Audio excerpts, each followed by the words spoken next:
In today's idea of the day, I'm going to do a follow-up on the concept of ScareWare.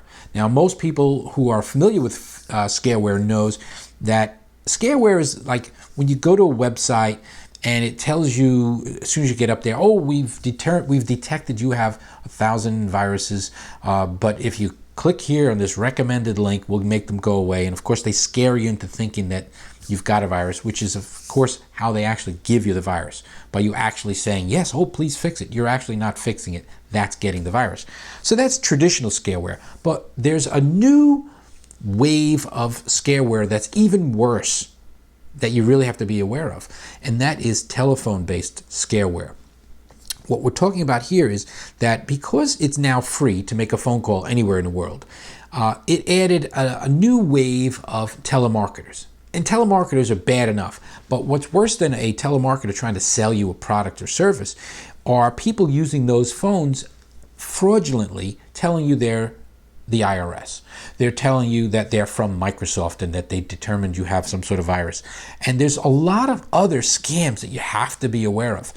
First rule of thumb, anytime somebody calls you on the phone, says they're with the IRS, says they're with Microsoft, says they're with Apple, says they're with Samsung, says they're with any company, and that they think that there's, some of them will say they're with Google or your internet provider, your Verizon, anybody. They will try to tell you you've got a problem, that they're there to fix it for you. And all they're really doing is trying to steal your money, your identity, and Lord knows what else. So you just have to know these fundamental facts about your telephone. If you get a call from any of those kind of people, just hang up. Don't even bother arguing with them. It's just simply not worth it. Don't shout at them. Don't say anything. They're only going to provoke them to call back. If you do want to toy with them a little bit, so be it. Nice thing about that is it does waste some of their time, which keeps them from pestering anybody else. But the bottom line is just don't give them any legitimate information. I have a standing rule that even if I, let's say, get a call from American Express or my own bank or Sears or whomever I may have a credit card with, if one of them calls me, I will not give them any information.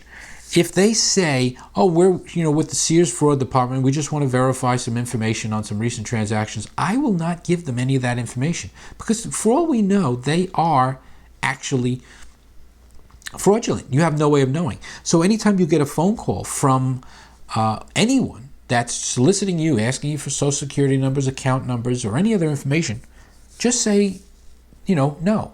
And if it turns out that, that you're worried about, oh, well, what if the real American Express calls? What if the real Citicorp calls? What if the real bank calls? Just politely tell them that you will call the number on your statement or on the back of your card. And then you'll definitely be, taken to the right person when you call that number. But anytime somebody calls you, that's your best defense. Don't give them any information. Tell them you'll call them back at the number on the back of the card or whatever it may be. And if they say they're from Microsoft or the IRS or anyone else, just hang up. And that's today's idea of the day. So that's it. That's today's idea of the day. Yeah, some of them are better, I got to admit.